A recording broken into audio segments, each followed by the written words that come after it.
నమస్తే, నేను ఆదిత్య. ఎన్టీఆర్ ఫ్యాన్స్ అంతా ఎప్పుడెప్పుడా అని ఎదురు చూస్తున్నటువంటి దేవరా మూవీ మరికొద్ది గంటల్లో రిలీజ్కి సిద్ధంగా ఉంది. మరి ఫ్యాన్స్ అంతా కూడా చాలా ఈగర్లీ వెయిట్ చేస్తున్నారు. అసలు ఎన్టీఆర్ని సరికొత్త రూపంలో కొరటాల శివ చూపించబోతున్నట్టు ఆ సాంగ్స్లో కానీ లేకపోతే ఆ ట్రైలర్లో కానీ మనం చూసాము. మరి రానున్న రోజుల్లో అసలు ఈ మరికొద్ది గంటల్లో అసలు ఈ సినిమా ఎలా ఉండబోతుందనే క్యూరియాసిటీ ప్రతి ఒక్కరిలోనూ ఉంది.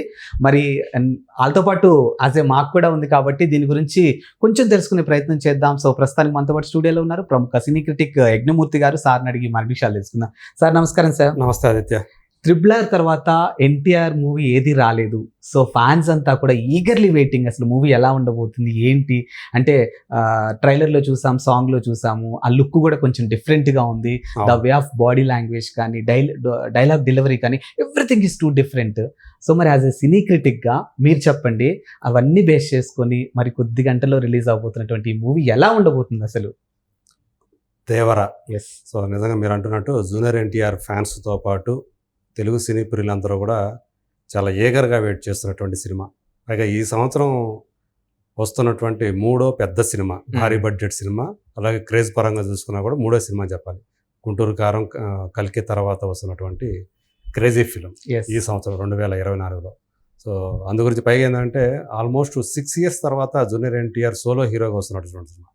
అరవింద సమేత వీరరాఘవ 2018లో వచ్చింది. ఆ తర్వాత 3 సంవత్సరాల గ్యాప్తో ఆయన మళ్ళీ రామ్ చరణ్తో కలిసి RRR సినిమా వచ్చింది. మళ్ళీ దాని తర్వాత 3 సంవత్సరాల గ్యాప్ తోటి ఇప్పుడు ఈ సినిమా. సో మొత్తంగా చూసుకుంటే సోలో హీరో చూసుకుంటే 6 years గ్యాప్. సో అందు గురించి చాలా అసలు ఎలా ఉండబోతున్నాడు ఏంటి, దేవర్ని కొరటాల శివ ఎలా ప్రజెంట్ చేశాడు, అసలు ఎలా ఆవిష్కరించబోతున్నాడు జూనియర్ ఎన్టీఆర్ని. ఎందుకంటే గతంలో వాళ్ళిద్దరు కాంబినేషన్ వచ్చినటువంటి జనతా గ్యారేజ్ సినిమా అప్పటి వరకు జూనియర్ ఎన్టీఆర్ సినిమాలోనే బిగ్గెస్ట్ గ్రాసర్గా నిలిచింది. సో హైయెస్ట్ కలెక్షన్స్ వసూలు చేసిన సినిమాగా అది ఒక రికార్డ్ క్రియేట్ చేసింది ఆయన కెరీర్ వరకు చూసుకుంటే. సో అందువల్ల దీని మీద క్రేజ్ విపరీతంగా ఉంది. ఇప్పుడు ప్రీ సేల్స్ చూసుకుంటే ఏకంగా ఆల్రెడీ 80 crores దాటిపోయింది. సో మోర్ దాన్ 11 lakhs దాకా టికెట్స్ సేల్స్ అయ్యాయి ఇప్పటి వరకు. ఇంకా కొన్ని గంటలు ఇంకా టైం ఉంది. సో ఇంకా ఎంత వస్తుంది ఏంటి, 100 కోట్లు దాటిపోతుందా గ్రాసు? సో ఇదంతా కూడా నార్త్ అమెరికాలో చూసుకుంటే ఆల్రెడీ $2.5 million క్రాస్ చేసిందని చెప్పి అఫీషియల్ పోస్టర్ కూడా వేసేసారు. అంటే ఇంకా ప్రీమియర్స్ కూడా స్టార్ట్ కాకముందే ప్రీ సేల్స్ ద్వారా ఇంత రావటం అనేది ఈ సంవత్సరంలోనే హైయెస్ట్ ఇది. 2024లోనే. సో అలాంటి ఒక క్రేజీ మూవీగా మనకు వస్తున్నటువంటి ఈ సినిమా ఎలా ఉంది ఏంటి అనేది మనకు ఇన్సైడ్ సోర్సెస్ ఏవైతే ఉంటాయో కొన్ని విషయాలైతే మనకి చెప్పడం జరిగింది.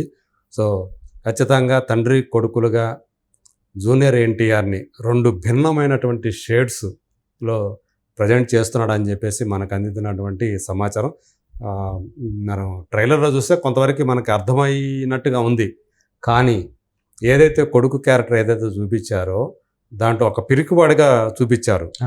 సో రూపం అయితే వచ్చింది కానీ రక్తం రాలేదని చెప్పేసి హీరోయిన్ జాన్వీ కపూర్ చేత కూడా ఒక డైలాగ్ చెప్పించారు. కానీ ఇక్కడే ట్విస్ట్ ఉందని చెప్పేసి మనకు అందుతున్నటువంటి సమాచారం. జూనియర్ ఎన్టీఆర్ అంటే చిన్న వరద క్యారెక్టర్. సో పెద్ద ఆయన దేవరైతే ఆయన కొడుకు వరద. సో తల్లి క్యారెక్టర్ ఏమో తాళూరు రామేశ్వర గారు చేశారు. అంటే మనం చూస్తే గతంలో హీరోయిన్గా చేశారు, గుర్తుండే ఉంటుంది చాలామందికి. నిజం సినిమాలో మహేష్ బాబు తల్లిగా చేశారు ఆమె. సో ఆ క్యారెక్టర్ ఆమె ఈ సినిమాలో దేవరకి తల్లిగా చేశారు. అలాగే దేవర భార్యగా ఒక మరాఠీ నటి, మనకి ఎవరికి తెలియని నటి, కొత్త ఫేస్, శృతి మరాఠీ ఆమె పేరు కూడా. సో ఆమెని దేవర వైఫ్గా మనకు చూపించబోతున్నారు. సో అది కూడా అంటే ఎవరు ఇమేజ్ ఉన్న యాక్టర్స్ కనుక చేస్తే కనుక దాని మీద ఇంపాక్ట్ వేరేగా పడుతుందనే ఉద్దేశంతో ఆమెను ఆ పాత్రకి తీసుకున్నారు. సో అది మనకి ఆమె కూడా ఒక సర్ప్రైజింగ్ ఎలిమెంట్ ఈ సినిమాలో అని చెప్పేసి మనకు అందుతున్నటువంటి సమాచారం. సో ఏదైతే మనకి పిరికివాడు అంటే ఇతను సముద్రంలోకి వెళ్ళిపోయి ఆ తర్వాత ఏమైపోయాడు దేవరా అనేది చాలామందికి తెలియదు. సో అతను మళ్ళీ వస్తాడా, చనిపోయాడా, ఇదంతా కూడా ఒక కీలకమైనటువంటి ట్విస్ట్కి సంబంధించి ట్విస్ట్ ఉంది అందులో. సో పిరికివాడుగా కనిపించే కొడుకు నిజంగా పిరికివాడా లేకపోతే అలా నటిస్తున్నాడా? సో ఇది కూడా ఒక అంశం ఈ మూవీలో.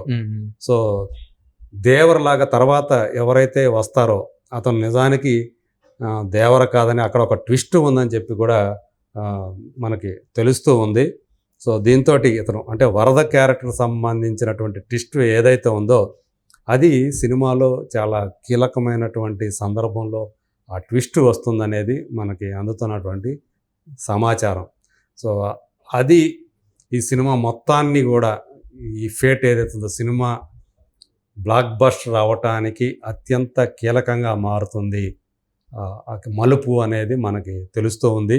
సో ఇందులో ఎమోషన్గా అంటే ఎంత యాక్షన్ అండర్ గ్రౌండ్లో వచ్చేటువంటి అండర్ వాటర్ సీక్వెన్సెస్లు ఏవైతే ఉన్నాయో అందులో వచ్చేటువంటి ఫైట్ సీక్వెన్స్లు, సో అందులో ఒక 2 ఈ సినిమాలో చాలా గొప్పగా చిత్రీకరించారు అని చెప్పేసి మనకి తెలుస్తూ ఉంది.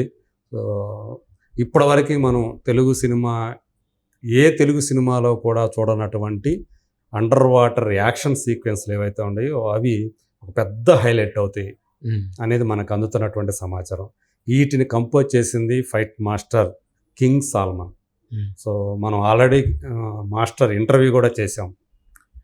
సో ఆయన ఖచ్చితంగా గూస్ బంప్స్ వస్తాయి ఆ ఫైట్స్ ఆ యాక్షన్ సీక్వెన్స్లు చూస్తుంటే అని ఆయన ఏదైతే మనకు చెప్పారో అది రేపు మనం తెర మీద చూడబోతూ ఉన్నాము. సో అండర్ వాటర్లో అంటే హాలీవుడ్లో టెక్నికల్గా ఎక్కువగా సీజీ వర్క్ ఉపయోగించి అవన్నీ కూడా చేస్తారు, కానీ ఇక్కడ లైవ్లో చాలా వరకు చేశారు అండర్ వాటర్ సీక్వెన్స్లు. దాన్ని ఎలా చేశారు ఏంటి అంటే కొంత సీజీ వర్క్ను మేళవించుకొని సో వాళ్ళు ఏం చేశారు ఎలా చేశారు అనేది అంటే సాల్మన్ గారు చెప్పిన ప్రకారం అయితే ఇవి ఒక అంటే అమేజింగ్ అన్నట్టుగా కొరటాల శివ ఆయన బ్రెయిన్ వర్క్, సో వాటిని ఎలా ఉండాలి ఏంటి అనేది మనకి ట్రైలర్లో చూపించినటువంటి షార్క్తో పట్టుకొని దేవర పైకి రావటం ఇవన్నీ కూడా ఇది ఒక చిన్న పార్ట్ మాత్రమే, కానీ ఒక ఫైట్లో అయితే ఎమోషనల్ కనెక్షన్ కూడా ఉంటుంది. సో అది ఏంటి దేవరకు సంబంధించినటువంటి ఆ ఎమోషనల్ పాయింట్ ఏదైతే ఉందో అది కూడా ఒక కీలకంగా ఉంటుంది అనేది. Sir coming to Koratala Shiva గారి గురించి చూసుకుంటే ఇప్పుడు ఈ మూవీలో జూనియర్ ఎన్టీఆర్ గ్లోబల్ స్టార్, మరోవైపు హీరోయిన్ చూసుకుంటే for the first time Sridevi గారి కూతురు తెలుగు తెరంగేట్రం చేయబోతుంది, డెబ్యూ మూవీ అని చెప్పొచ్చు. కానీ కొరటాల శివ గారి గురించి మాట్లాడాల్సి వస్తే బిఫోర్ ఆచార్య ప్రేక్షకుల్ని అనుకున్నంత స్థాయిలో అలరించలేకపోయింది. సో మరి ఇప్పుడు ఈ మూవీకి ఇంత బజ్ క్రియేట్ అవ్వడానికి మళ్ళీ కొరటాల శివ ఎలాంటి స్టోరీ ఇవ్వబోతున్నాడు ప్రేక్షకులకి, ఈసారన్నా వాళ్ళ నాడి పట్టుకుంటాడా లేదా అన్న అంశం కూడా చూడొచ్చా? అవును, ఖచ్చితంగా. అయితే ఇక్కడ మనకు ఈ సినిమాకి ఇంత హైప్ రావటంలో అతని దేవర యొక్క లుక్స్ ఏదైతే బయటకు వచ్చిందో అప్పుడు మించి ఒక కొత్త జూనియర్ ఎన్టీఆర్ని మనకు చూపించబోతున్నాడు కొరటాల శివ అనేది అర్థమైంది అందరికీ కూడా. నిజానికి ఆచార్య అనేది కొరటాల శివ మీద కలిగించినటువంటి బ్యాడ్ ఇంపాక్ట్ మామూలుది కాదు. సో ఆయన ఎంతగా విమర్శలకి ట్రోలింగ్స్ గురయ్యారో, సో అంటే ఒక వరుసగా 4 సూపర్ హిట్ సినిమాలు చేసిన తర్వాత 5వ సినిమా ఫ్లాప్ అయితే మొత్తం అంతకుముందు తీసిన 4 సినిమాల తాలూకు అతని ఆ ప్రతిభ అదంతా కూడా ఏమైపోయింది, మొత్తం వెళ్ళిపోయింది. మెగాస్టార్ ఉన్నారు కాబట్టి. సో ఒక ఆచార్యని చెడగొట్టాడు, చెత్తగా తీశాడు అనే పేరు సంపాదించుకున్నాడు, ఒక బ్యాడ్ నేమ్ సంపాదించుకున్నాడు. ఇలాంటి టైంలో అతను దేవర తీస్తున్నాడంటే జూనియర్ ఎన్టీఆర్ ఫ్యాన్స్ చాలామంది భయపడ్డారు. సో కానీ వాడినన్నిటి కూడా అది కథని ఆ కథ అంత బలంగా రావటం వల్లే దీన్ని 2 పార్ట్లుగా అంటే చాలా ధైర్యం ఉండాలి. ఎందుకంటే ఫస్ట్ పార్ట్ కనుక సరిగా ఆడకపోతే 2వ పార్ట్కి ఛాన్సే లేదు, ఎవరో ధైర్యం చేయరు. మనం రీసెంట్గా చూసుకున్నాం కమల్ హాసన్ సినిమా పరిస్థితి ఏమైందో. భారతీయుడు 2, 3 2 కూడా వాళ్ళు ఆల్రెడీ తీసేశారు, కానీ భారతీయుడు 2 డిజాస్టర్ అయిపోయింది. అందుకని 3వది ఎప్పుడు తీసుకురావాలి ఏంటి అనే దాని మీద కొంత పోస్ట్ ప్రొడక్షన్ వర్క్ మాత్రమే మిగిలింది. అంతా కూడా లొకేషన్ వర్క్ అంతా అయిపోయింది, సెట్ వర్క్ అంతా అయిపోయింది, షూటింగ్ అంతా పాట అంతా అయిపోయింది. సో ఈ నేపథ్యంలో ఇప్పుడు ఇది చాలా కసిగా చాలా ఎంతో అంటే ఇది దానికి చెప్పాలంటే ఒక లిట్మస్ టెస్ట్, ఏమంటారు జీవన్మరణ సమస్య. కొరటాల శివకి. అందుకని చాలా బలమైనటువంటి కథతో, బలమైనటువంటి పాత్రలతోటి ఈ సినిమాని అతను, అలాగే స్క్రీన్ ప్లే కూడా ఈ సినిమాకి ఒక హైలైట్గా ఉండబోతా ఉంది. నేను చెప్పాను కదా, అందులో ట్విస్టులు కూడా ఉన్నాయి అని చెప్పేసి, తండ్రి కొడుకుల క్యారెక్టర్లకు సంబంధించినటువంటి ట్విస్టులు ఉన్నాయి. కాకపోతే ఏంటంటే జాన్వీ కపూర్ రెండు వరద క్యారెక్టర్ల మధ్య ఉండేటువంటి రొమాంటిక్ సీన్స్ ఏవైతే ఉన్నాయో, వాళ్ళ మధ్య రొమాన్స్ ఏదైతే ఉందో అది కూడా బాగా వచ్చింది అని చెప్పేసి చెప్పుకుంటున్నారు. కాకపోతే జాన్వీ కపూర్ క్యారెక్టర్ అంత బలంగా ఉండదు సినిమాలో. సో కొంత జోవియల్, ఆమె సరదా సన్నివేశాల కోసం ఆమె క్యారెక్టర్ కనిపిస్తూ ఉంటుంది. సో అమ్మ క్యారెక్టర్లో, అలాగే వైఫ్ క్యారెక్టర్లో, దేవర వైఫ్ క్యారెక్టర్లో చాలా ఎమోషనల్ కనెక్టివిటీ ఉంటుంది.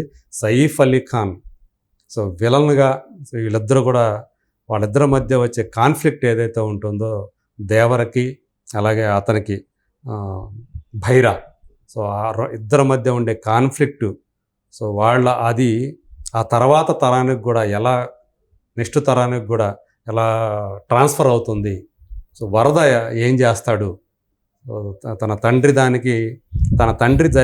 తండ్రికి జరిగినటువంటి ఒక అన్యాయం అనుకోండి, ఒక దెబ్బ అనుకోండి, దాని నుంచి అతను ఏమన్నా బదులు తీర్చుకుంటాడా. సో ఇదంతా కూడా ఒక ముడి లాంటిది. సో అది కరెక్ట్గా ముడి విప్పదీసుకుంటూ వెళ్ళాడు అని చెప్పేసి మనకు అందుతున్నటువంటి సమాచారం. ఖచ్చితంగా రేపు ఒక బ్లాస్ట్ అనేదే చెప్పుకోవాలి. ఏ కొంచెం పాజిటివ్ ఇది వచ్చినా కానీ సో కలెక్షన్స్ ఎక్కడికి వెళ్ళిపోతాయి. ఎందుకంటే ఆల్రెడీ ఇప్పుడు ప్రీ సేల్స్ ద్వారానే 100 కోట్లకి ఆల్రెడీ చేరువైపోయింది. ఖచ్చితంగా రేపు ఒక బ్లాస్ట్ని మనం చూడబోతున్నాం. ఎస్, సార్ చెప్పినట్టు ఫ్రీ బిజినెస్ ద్వారానే ఆల్మోస్ట్ ఇప్పటికే 100 కోట్లకు చేరినటువంటి దేవరా మూవీ ఈ ఉత్కంఠతకు తెరపడాలి అని అంటే మరికొద్ది గంటలు వెయిట్ చేయాల్సిందే. ఐ హోప్ కొరటాల గారికి కానీ లేకపోతే గ్లోబల్ స్టార్ జూనియర్ ఎన్టీఆర్కి కానీ ఒక మంచి సక్సెస్ రావాలని మనం అందరం కోరుకుందాం. And thank you sir, thank you so much.